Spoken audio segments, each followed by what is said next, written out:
See, Cameroonian YouTubers, can we stop feeling entitled? If you know you're on this table, just sit quiet. $100 for wait so. Please, you people should help us. Tag UN, tag this one. Tell them the truth about Dubai. If somebody puts their knee down and rogo shaba on your head, it's not gonna better for you. Hi everyone, welcome to my channel Hanze237. How are you all doing? Hope you're well. Rosy is here, okay, and I'm here to break tables. I'm not going to lie. So in this video, I will be sharing my thoughts on some of the things that have been happening in this year 2022. Of course, we all know that we are in the ember months. 2022 is almost out and we are ready to embrace 2023. But I just feel like there were some things and there are still some things that are happening, even maybe as I film this video, that I feel like if we come together, we can collectively kick these things out, throw them out, change the dynamics, change everything. Okay, it takes just one person to make up their mind to say, you know what, this thing is not good. It's not good for our society. I mean, it's hurting our society, so we need to stop. Okay, and be better at what we do. All right. So if you are sitting on one, two, or maybe on the table, like, just either get up now or just get ready to fall, because Rosy is about to break the tables. I might be sitting on some. Who knows? I don't know. Keep watching, and of course, I want to know your thoughts in the comment section. Okay. So in no particular order, I'll just be talking about these points because as my eye fall on top now, so I will take give now hot. All right. The first point I want to talk about is it has to do with customer service here in Cameroon. Okay, it's issue of customer service. When it comes to bad customer service or poor customer service in Cameroon, it's like 5 and 6. They're like this, nail and finger. Okay, customer service in Cameroon is poor. We need to work on our customer service. Quality customer service brings back your client. There are some clients that they will buy from you not because of your product, but because of your services. They will come back because of your services. They will recommend you because of your services. So I am here to say that, you know what, Cameroonians, we can do better. Be it a big company, a small business owner, be it a buyer and seller in the market, we can do better. A couple of months back, I was on phone with someone who wanted to purchase Kwakuko Bible from me. Of course, I sell Kwakuko Bible. Like, if you don't know, where have you been? All right. So she reached out to me. The way I was talking to her on phone, she was like, oh guys, please ignore the background noise. I have neighbors around. So the way I was talking with her on phone, just before we could end our conversation, she said to me that I love your customer service. I wish I could play her recording, but I can't. But she told me that she loved my customer service and I should keep up. She kept on encouraging me, and that Cameroonians, okay, I wish she ended with just like, I love your customer service. No, but she wait for that to tell me that Cameroonians and poor customer service, Cameroonians don't know how to give good customer service. So she was like, are you a Cameroonian? Because your customer service is top notch. She said, if you are a Cameroonian, keep up. We as Cameroonians, we really need to work on our customer service. Don't feel like, okay, I should get to the top before I work on my customer service. Start small. Some of us we have small businesses, we have to work on our customer service. You need to be polite with your customers. And there is this saying that customers are always right. Of course, I know that sometimes we might have difficult customers, but as a business person, as a sales associate or a customer service agent, you should be able to know when and how to handle difficult customers. I remember when I was working in Dubai, I mean, that's where I got my experience to handle customers. Okay. I used to work in the Mall of Emirates as a sales associate. And I remember each time we have briefing before we start our shift, our manager Maria, so she will always tell us like, I know you all have problems, we all have problems. I mean, some of us are married, some of us have issues back home as in Cameroon, because we're in Dubai, back home as in Cameroon, Sri Lanka, Bangladesh, all that. But once you get into this shop, okay, you need to leave your problem at the shop entrance. Okay, once you get to the shop floor, you need to attend customers, because once you are at the shop floor, you are representing a brand, and whatever you give to the customer, that's how they are going to perceive this brand. Okay, so you have to smile, you have to attend to your customers, and you have to be polite at all times. Even when you are disagreeing, you're trying to disagree, or you are faced with problems, you need to be polite in solving that problem. Okay, so yeah, we really need to work on our customer service. I am not where I want to be, but I strive every day to give quality customer service. Okay, remember, some clients will come back, some clients will recommend you, not because of your product, but good customer service. So moving on, another thing I want to talk about, since we are talking about business, we're addressing business people now. Okay, moving on, I want to address clients. All right, I've talked about business people. I want to address clients, people who pay for services, who pay for products. See, if you go to someone's shop or you reach out to someone via online to buy something or to buy their service, okay, and they give you their price. Let's say they tell you that their service costs $100. Now, this is what my Cameroonians will do. They're very good at it. $100 for wait so. Let me give my the for $50 a day. My dear, why don't you go to that person who offers it for $50? Cameroonians are very good at devaluing people's products or services. This is something I feel like we should stop. Okay, people should stop.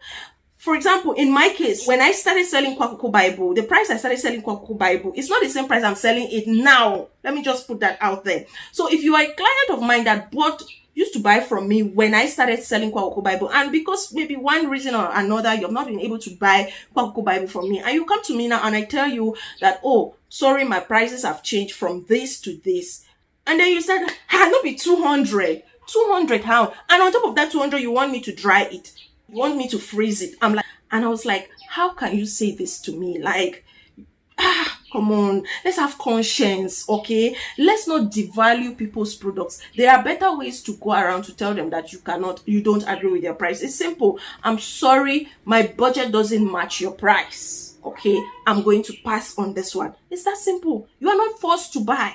Okay, or if you want to negotiate, say, or you can ask, is it up for negotiation? If I tell you no, then you just simply tell me my budget doesn't match your price. I will pass on it, and maybe next time. That's simple. Don't go ahead, don't tell me my price is too high. Don't tell someone else my price. This is not all about me. It's about every person who owns a business. Let's try to be modest in the way we respond to them as customers, because as much as we are business owners, at some point we are customers to other people's businesses. So we need to be careful the way we talk. I mean, the way you talk to people. Just try to tell the person, like, you appreciate your product, appreciate the fact that you wish you could get it, but do not make them feel like you're devaluing their product. The product doesn't deserve the price that they have given. No, Cameroonians, we should stop this thing. Hey, no be that this one. Hey, how did it dare so? How it dare so?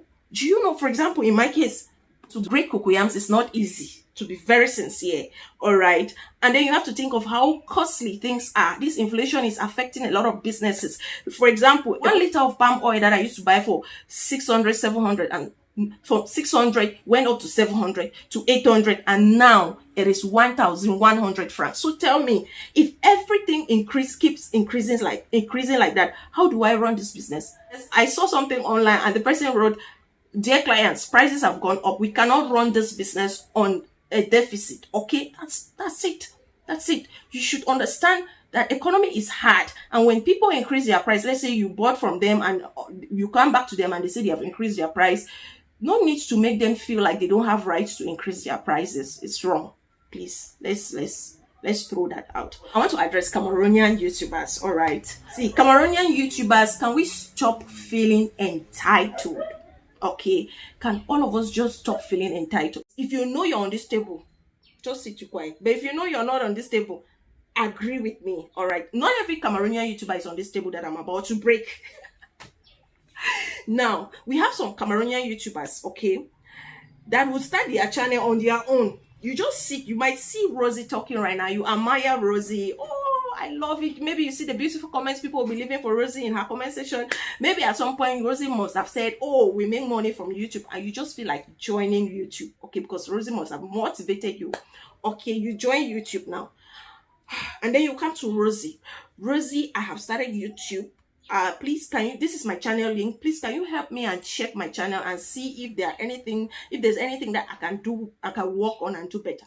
This is it. I'll go to your channel, I'll check it, I'll see that instead of you filming your video in a landscape like this, you're filming it in portrait, which goes for shots. Okay, now that YouTube has introduce shorts. It's in the format of shorts.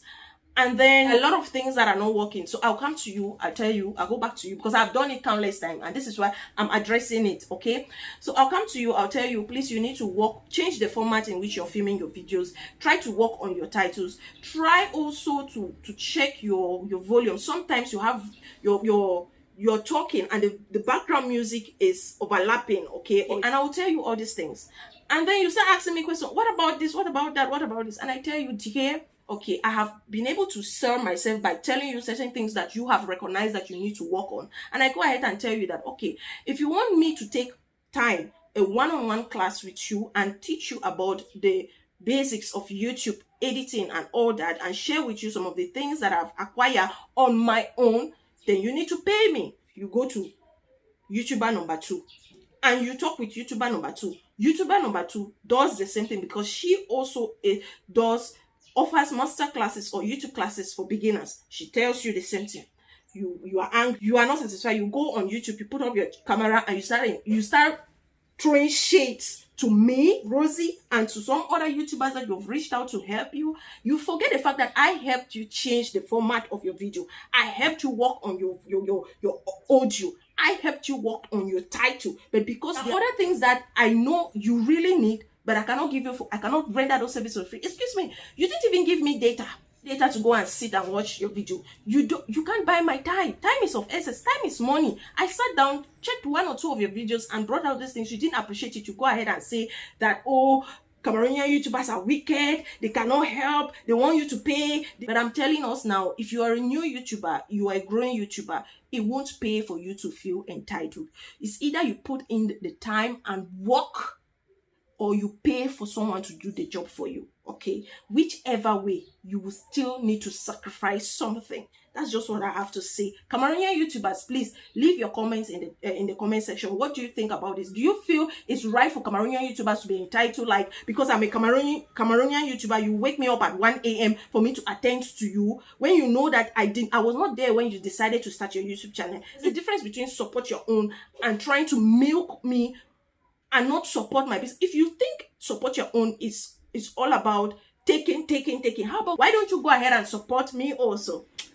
You see, we can do better. Okay, we can do better. So another thing that I want to address, all right, is the fact that this one has to go with Cameroonians and Nigerians. Cameroonians and Nigerians, particularly, I'm leaning more on the Nigerian side, but not because I'm a Cameroonian, but because it's true. And this thing is happening almost everywhere in the world where you have Nigerians. But I'll talk about the one that I have lived in for 6 years and I've seen things for myself. And this is Dubai. Can we just understand that Cameroonians, Nigerians, Dubai is not the only country in the world that you can go to hustle? Can we just understand that? I'm talking from the point where I have been in Dubai and I've lived there. Okay, I'm currently in my country, but I can tell you that Dubai is not the only country you can go and hustle. And even if you go to Dubai, can we all be of good conduct? I did a video when I just started my YouTube journey about 3-4 years ago. I made a video addressing Africans in Dubai and also aspiring Africans that want to come to Dubai. And I pointed out some things. And this thing has continued to a point where they have now banned Nigerians from entering Dubai. If they struggle and enter, is the grace of God. If now they have not only ended it at the point of Nigerians, they have crossed to Cameroonians, to the point where I watched a video the other day on social media where there were some Cameroonians, they got to the airport, they didn't even allow them to go out of the airport. Now I hear that before you want to go to Dubai, you must have a certain amount with you, but before you don't. But now if they are asking for this amount, it's because they want to limit the number of people that are coming into that country. Okay, this group of people, they even had the money, but they said they still wanted to repatriate them. Why? Reasons best known to the Dubai government. Nigerians are being stopped at the airport from entering Dubai, and even if they are there, it's really challenging to get jobs. Some don't even have houses. Now people live on the streets. This is something that has always been there, but it is notorious. It is too much now. Go to Menion metro station, okay, there in Dera, you will see people sleeping at the park there in Union Metro Station. Can we just, this is why, because it is some of us Africans, okay? I'm not just limiting it now to Nigerians and Cameroonians. Africans as well. You see somebody who sell their properties to come sell their properties to go to Dubai, and then when they go there, they don't have houses to, not to talk of bed space, because it's mostly bed space. You don't even have a bed space to just squeeze and stay there. No. So this is what I would say. I said it in that video, I'll say it again. If you know you are a travel agent, please tell people the truth about Dubai. Provide, when they give you their money, provide the services, provide whatever that they have paid for. House, if they gave you money for their bed space, please endeavor to provide bed space for them. Tell them the truth about Dubai. Do not take somebody's money and the person goes there and is stranded. If somebody puts their knee down and rogo shaba on your head, it's not gonna be better for you.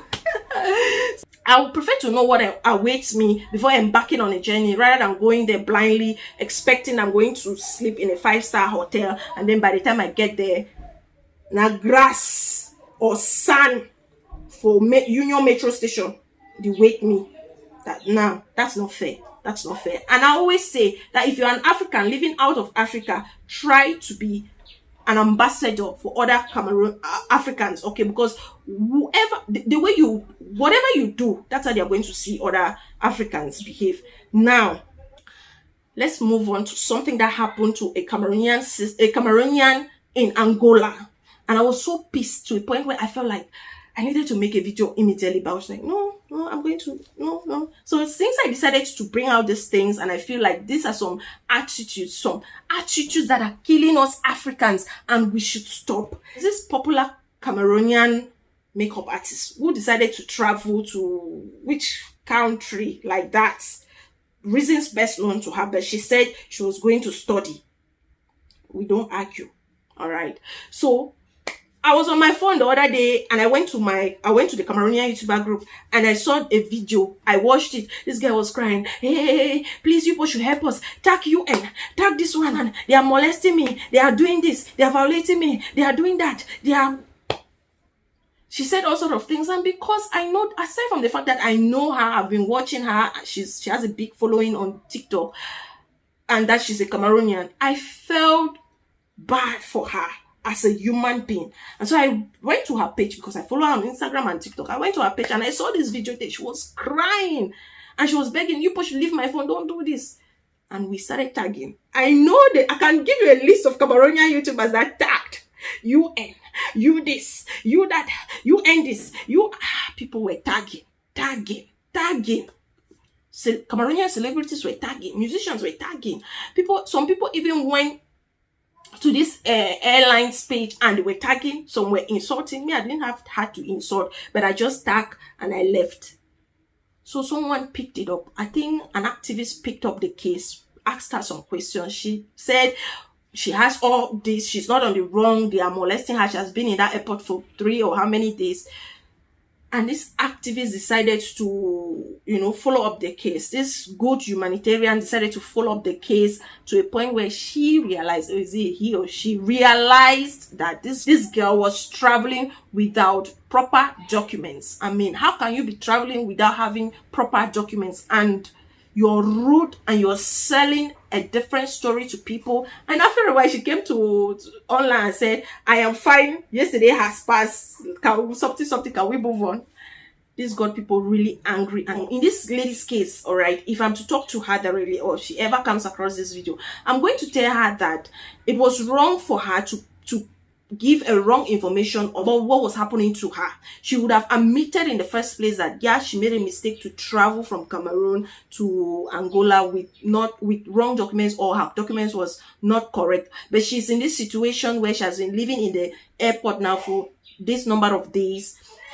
She really needs the Cameroonian community to come to her aid. Okay, first acknowledge the fact that you've made a mistake, but she did not acknowledge the fact that she was wrong. She instead said these people were maltreating her for no reason, and that was wrong. Okay, and now tell me, another case which I'll quickly talk about is here in Cameroon. There's this trend where you see someone who kidnap herself and say that, oh, they have kidnapped me, just to trend and be notice. Then these people, they don't only they will kidnap themselves, extort money from their poor parents or from someone just to trend, just to have money. It's wrong. Others go as far as faking their own death. Why will you fake your own death only to realize that you have resurrected?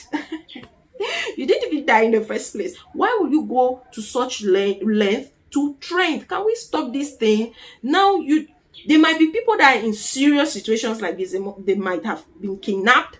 They want to commit suicide for real, or they are in difficult situations in other countries. But people will not tell me, this person who really carry this girl's matter on the head, the girl in Angola, this makeup artist, tell me if she will do that. She said she will never get herself involved in cases like that again. So you have now spoiled things for other people that might genuinely be in situations like that. Let's just stop this thing. It's not right, okay? Moving on to the next point. Please, Cameroonian YouTubers in Dubai, can we just stop with the beefing, the insult? You're insulting someone's parents, you're insulting someone's husband, you're insulting someone's village people, you are insulting someone's...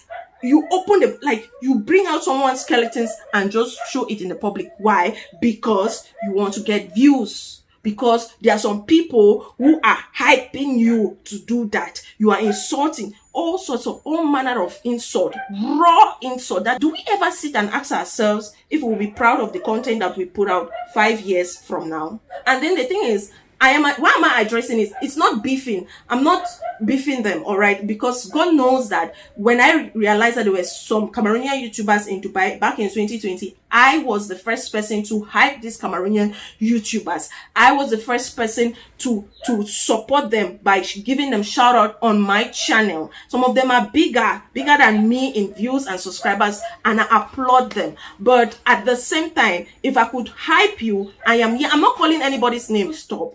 And the thing is that I get people who reach out to me and say, Rosy, what is happening with your Cameroonian YouTubers in Dubai? So you see, I'm being brought in, okay? I'm saying this because it rubs on some of us that are not doing those things. Can we stop? Can we just stop? I beg you. You can use your platform for a lot of things. It's your platform. It's YouTube. Do you. But at the same time, I just feel like we can... bring it down on the insult. You can be a good gossip blogger without insulting your fellow gossip blogger. Okay? There is room for healthy competition without insulting, going to find out information, nasty informations about me. For example, now because I'm doing this video, somebody might go and start searching, digging my story. You come here and start insulting me. It doesn't pay. And I want you to ask yourself, you have kids tomorrow. If they go on YouTube, they watch what you're doing, they watch you insulting, yeah, mommy, this year. And then tomorrow, you are standing by your child and your child say, yeah, mommy, this year. I don't want to say it, but as a Cameroonian, you will know. Just fill in the blank. How do you correct your child? You say, you just say, boy, please stop that. You say, Mama, I saw it on your channel now. You were insulting somebody that you're mommy this year. You're this, you're that. How do you correct them? Can we just sit and ask ourselves such questions? How do we correct our kids? Okay, enough of Cameroon. Let me just move a little bit to Nigeria, okay? Nigerians, stop feeling attacked by other nationalities, particularly Cameroonians. Why am I saying this? There are so many instances where Nigerians feel like Cameroonians are attacking them, or other nationalities are attacking them when they try to identify that, this thing comes from us, this thing belongs to us. Nigerians will just come, no, we are the giant, we are the this, we are the that. And I'm going to give an example. So recently, the Cameroonians realized that they have a flag, a sticker, or is it what? A flag. There's this flag sticker on TikTok, and one Cameroonian guy, in his joy, happiness and all that, catching cruise, because to me, I saw the video and I would still say it's catching cruise. Oh, Cameroon is not a country, it's a planet. Of course, we know Cameroon is a country that it's in the continent of Africa. But this guy was like, Cameroon is a planet on its own, all right? Because why? Cameroon was the first country to have that flag. Now, other countries now have, so then maybe Nigeria. So Nigerians felt attacked and they started attacking this guy. And then Cameroonians decided to support their own and defend the guy. And that's how other Nigerians were insulting Cameroonians. Now, I don't have a problem if they choose to create traffic on TikTok. But the thing is, Nigerians were insulted. You don't have light, you don't have roads, your old president.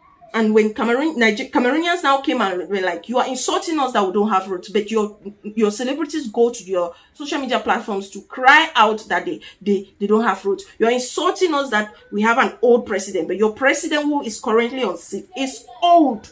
You're insulting Cameroonians that they have bad government, but it's the same thing. We all are in the same pot of soup, and even worse, because you Nigerians call yourself the giant of Africa.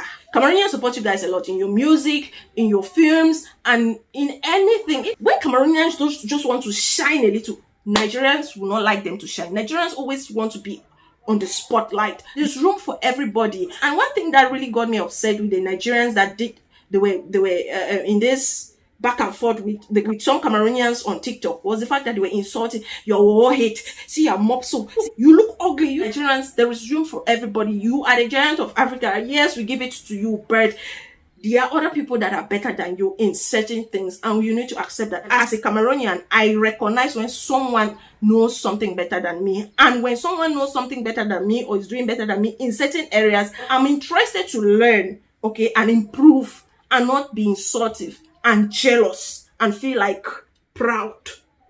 Yeah, so moving on, the next thing I want to talk about, I want to address these people that they feel they can film anything and everything at any time. If you go on social media, Cameroon bloggers, you will see some kind of videos that people have shared that to me, I'll ask myself, why share?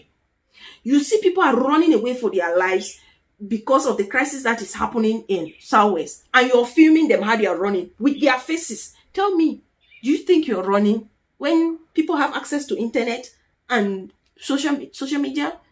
Do you really think filming it is wrong? Even if you want to film, there is a way you need to go about filming. Another one, 2 men are fighting, which I don't even see why they are fighting. Grown men, they are fighting with their suits. And then you sit in your car, you film how these people are fighting. Why not go and separate them? Okay, but you want to film and send it to better things. You want to film and send it to other bloggers, okay, so that you should trend. I don't know if they pay you people for this thing, but I just feel it's wrong. There are other situations where you see someone is almost dying, but you want to film it first before going to save this person. Someone will have an accident. You are filming the scene first before you put your phone down and rush this person to the hospital. Is it that bad that we want to train? We want to be the first to give information to Mimimefo, to better things, to Instablock, to the end of that. We do that at the expense of people's lives. This trend should really stop, please. Alright guys, thank you for watching this video. Let me know your thoughts in the comment section. Until next time, it is bye-bye from Rosy.